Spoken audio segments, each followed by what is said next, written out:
चलिए आज एक ऐसी प्राचीन कथा की गहराइयों में उतरते हैं जो पहचान, अहंकार और एक बहुत ही बुनियादी सवाल के इर्द गिर्द घूमती है। सवाल ये है कि असली क्या है और सिर्फ दिखावा क्या है। तो इस कहानी के दिल में है ना एक बुनियादी टकराव। एक तरफ है सच्ची दिव्यता और दूसरी तरफ है उसकी एक खोखली नकल। और ये विषय कैसे सामने आता है? एक राजा के दुस्साहस से। तो बात शुरू होती है एक झूठे दावे से।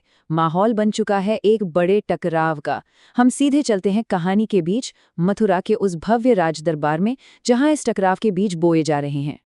सोचिए, भरी सभा है और वहां पौंड्रक वासुदेव नाम का एक आदमी खड़ा होकर खुद को असली वासुदेव घोषित कर देता है। एकदम से पूरे दरबार में सन्नाटा छा जाता है। लोग एक दूसरे को देखने लगते हैं, फुसफुसाने लगते हैं। अब पौंड्रक का रूप देखिए। मतलब उसने कपड़े तो राजसी पहने हैं, पर उसकी सारी सजावट सब कुछ नकली है। उसके हाथ में जो शंख है, जो चक्र है, जो गदा है, सब कुछ बस दिखावे के लिए। एक मुखौटा जिसके पीछे कोई असली ताकत नहीं है। और वो कहता क्या है? मैं ही असली वासुदेव हूं। कृष्ण तो केवल मेरे रूप की नकल करता है। सुन रहे हैं? मतलब उसके शब्दों में कितना अहंकार है, कितना घमंड। ये सिर्फ एक दावा नहीं है, ये तो सच्चाई को ही झुटलाने की कोशिश है। इस दावे को सुनकर दरबार में ना दो तरह के लोग हो जाते हैं। कुछ लोग तो उसकी बेवकूफ़ी पर दबे मुंह हंस रहे हैं, लेकिन कुछ जो उसके दिखावे से प्रभावित हो गए हैं वो सच में कंफ्यूज हो जाते हैं। माहौल में एक अजीब सा तनाव घुल जाता है। सत्य का आगमन। अब कमरे का माहौल पूरी तरह से बदलने वाला है। लेकिन जैसा कहते हैं ना, हर कहानी में एक मोड़ आता है। तो अब देखते हैं कि होता क्या है जब इस झूठे दावे का सामना असली सच्चाई से होता है। और बस ठीक उसी पल जब पौंड्रक का अहंकार अपने चरम पर है, दरबार के दरवाजे खुलते हैं और अंदर आते हैं स्वयं श्री कृष्ण, वही जिनकी नकल करने की हिम्मत पौंड्रक कर रहा था। अब उनके चेहरे पर देखिए, एक शांत सी मुस्कान है, लेकिन आंखों में एक ऐसी गहरी गंभीरता है जो किसी भी दिखावे से बहुत ऊपर है। मतलब पौंड्रक के शोर शराबे वाले अहंकार से एकदम अलग। उनकी ताकत शांत है, स्थिर है और आत्मविश्वास से भरी हुई। और कृष्ण पौंड्रक से कहते हैं, यदि तुम स्वयं को वासुदेव कहते हो तो यह सिद्ध करो। सत्य को प्रमाण की आवश्यकता नहीं होती, पर मिथ्या को हमेशा आडंबर चाहिए। और बस यही इस कहानी का सार है। अब ये लड़ाई सिर्फ नाम की नहीं रही, ये अब असलियत की परीक्षा बन गई है। रणभूमि, अंतिम परीक्षा। तो अब बातों का समय खत्म हो गया है।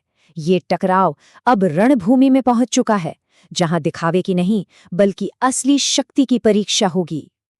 पौंड्रक वो तो अपने ही भ्रम में है। वो पहला हमला करता है, और किस चीज से? अपने उन्हीं नकली शंख और चक्र से। उसे लगता है कि इन नकली चीजों से उसमें असली ताकत आ जाएगी। लेकिन वो तो सिर्फ दिखावे की चीजें हैं, उनमें कोई शक्ति नहीं है। सच्चाई के सामने आते ही सारा भ्रम टूट जाता है। उसके हथियार बेकार होकर जमीन पर गिर जाते हैं। और अब कृष्ण की बारी। वो अपना सुदर्शन चक्र उठाते हैं। एक तीखी, भेदने वाली आवाज हवा में गूंजती है, और ये आवाज ही असली और नकली ताकत के बीच का फर्क साफ साफ बता देती है।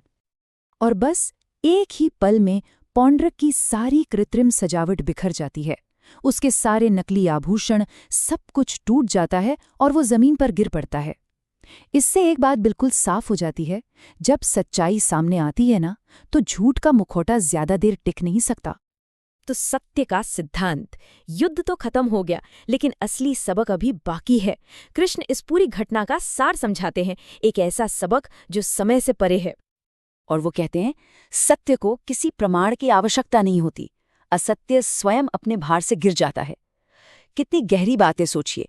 मतलब जो चीज सच है उसे किसी सबूत की, किसी पुष्टि की जरूरत ही नहीं है। वो अपने आप में पूरी है। तो इस कहानी में सत्य का मतलब सिर्फ कोई फैक्ट नहीं है, बल्कि ये होने की एक अवस्था है। एक ऐसी सच्चाई जो खुद ब खुद शक्तिशाली और स्थिर है, बिल्कुल एक गहरी जड़ों वाले पेड़ की तरह या एक ऊंचे पहाड़ की तरह। उसे टिके रहने के लिए किसी बाहरी दिखावे की जरूरत नहीं पड़ती। तो ये प्राचीन कहानी आज की इस दुनिया के लिए एक बहुत ही अहम सवाल छोड़ जाती है। हर किसी के जीवन में, काम में और रिश्तों में असली तत्व और सिर्फ दिखावे के बीच अंतर कहाँ दिखता है? और क्या बनना चुना जाता है, असली या सिर्फ एक नकल?